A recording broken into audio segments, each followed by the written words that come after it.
We were expecting initially that we'd find a couple of hundred network members, and we've been 10 times higher than that.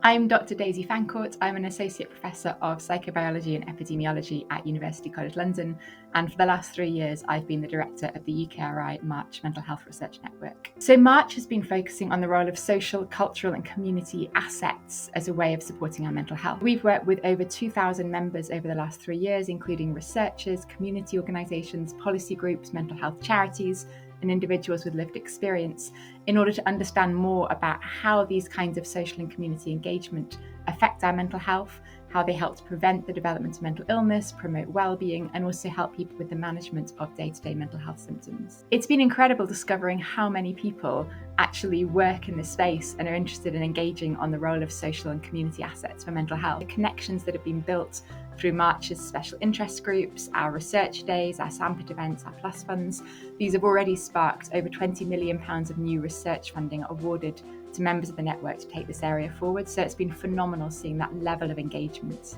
I'm particularly proud of how the network was able to respond to what happened during COVID. We'd already built up a really strong membership. We already had organisations who were supporting mental health very actively with their work. But as soon as COVID struck, we saw that our members really mobilised.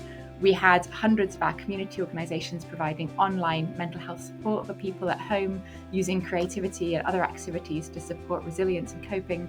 We also had hundreds of our members who helped us to launch the COVID-19 social study, which has become the UK's largest study into the psychological and social impact of the pandemic. And we also have members who were able to pivot their own research into looking at factors like volunteering, mutual aid support groups, and the roles that those were playing for mental health.